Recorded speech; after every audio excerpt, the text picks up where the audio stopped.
8年前东京申奥成功，许多日本民众感到喜悦和振奋。日本政府之所以2020年申办奥运会和残奥会的主办权，主要是为了让日本在世界中心再次辉煌。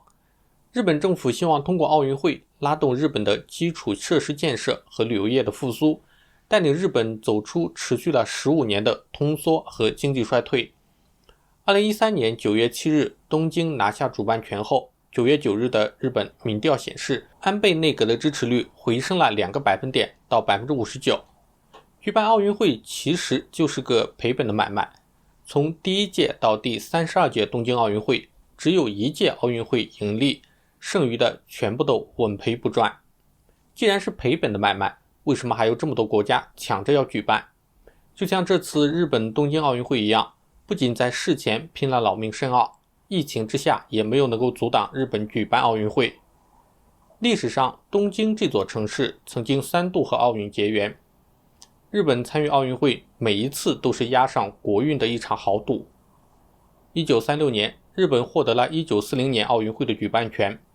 但1937年日本发动全面侵华战争，战线不断扩大，日本面临越来越多的国际社会的压力和抵制。在日本国内，战争的消耗让基本的物资供应极其紧张，原本应当代表日本参加马术的选手、运动员都被征召入伍，参与到残酷的战争中。再加上日本军方开始集中各方资源，筹备庆祝神武纪元2600年的大规模军演。1940年东京奥运会最终取消，第一次日本与奥运会的豪赌以惨败告终。二战战后的首届奥运会是1948年的伦敦奥运会，但当时日本和德国作为对战争负有责任的战败国，都被拒绝参与这项国际赛事。1959年，日本才再度争取到1964年东京奥运会的主办权。当时担任日本首相的正是安倍晋三的外祖父岸信介，所以此次安倍内阁申奥成功，对安倍本人来说也有着不一样的意义。从二战战败到1964年之间的19年里，日本一直背负着侵略国和战败者的形象。日本先被以美军为首的联合国军队占领，到1952年才恢复国家主权。1964年东京奥运会的形象工程如果成功，对日本而言是洗刷过去10余年间屈辱和破败的重大胜利。特别是让那些在二战中曾和日本为敌的西方国家的民众重新认识日本。因此，以筹备东京奥运会为契机，在1964年之前的几年中，日本整个当年东京奥运会开幕的10天前，全日本第一条新干线连接东京和大阪的东海道新干线成功通车。日本国民对这1964年的奥运会的热情，甚至引发了一波新生儿的命名潮。日语中的5轮就是桥本圣子出生于1964年的奥运会开幕的5天前，圣子的含义便来源于奥运圣火。第二次日本与奥运会的豪赌大获全胜。57年后的今天，再度举办东京奥运会的日本政府希望能够再次通过奥运会展现日本的魅力，让世界重新关注日本。那么日本第3次奥运会的豪赌能否成功呢？现在的奥运会作为一个全球体育盛会，已经与半个世纪前的奥运会大不相同了。奥运会变得越来越政治化和利益化，要想举办一届成功的奥运会并不便宜。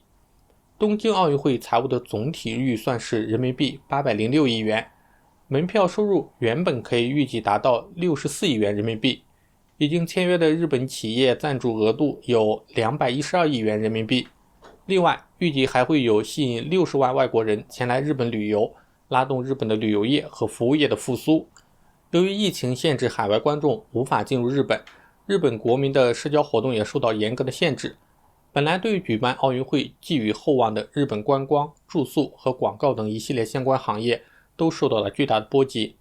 如果加上防疫费用，东京奥运会的预算可能已经膨胀到1755亿元人民币。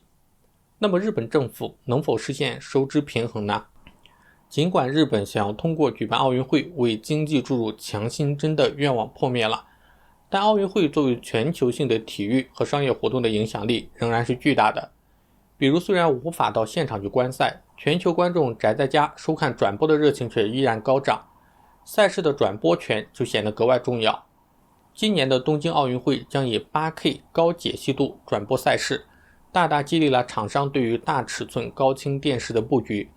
包括索尼、夏普、三星、LG 等厂商都推出了 8K 电视。日本在今年前5个月的电视出货量就大幅上升，其中支持 4K 和 8K 的就占到60%以上。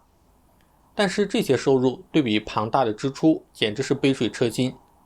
在过去15年间，光是夏季奥运会的运动场馆开销就涨到约1031亿元人民币，其他相关的基建成本更是这个数字的好几倍。相比之下，一届夏季奥运会的营收约为322亿元人民币左右，冬奥会就会更少。这还不算场馆建成之后面的维护成本、举办奥运会的环境成本，以及主办国当地居民生活受到的影响等。那么日本为什么不取消奥运会呢？不是不想，而是不能。国际奥委会拥有决定办与不办的最高权力，并能够将一切奥运会的产品商业化，这就让非营利组织的国际奥委会实际上变得越来越依赖于商业收入。根据主办城市合同规定，国际奥委会几乎可以随时单方面宣布取消奥运会，并且因为投保了瑞士联邦保险和慕尼黑再保险，如果取消奥运会，国际奥委会还可以获得约20亿美元的赔付。但对于日本来说，一旦日本政府单方面决定取消奥运会，将会被视为违反与国际奥委会签订合同的法律义务，并将因此面临法律诉讼的风险。另外，由于奥运会这一世界级的体育活动的全球属性，很多时候那些拥有全球影响力的企业的利益往往能超越当地居民的需求。人们开始意识到，奥运会已经变得越来越少关于体育，越来越多关于企业和政治利益。博雅公关在2010年4月发布的一份报道显示，许多城市可能会因为疫情造成的经济影响下做出重大的战略调整，预计有 34% 的城市在2021年举办活动的预算将遭到削减。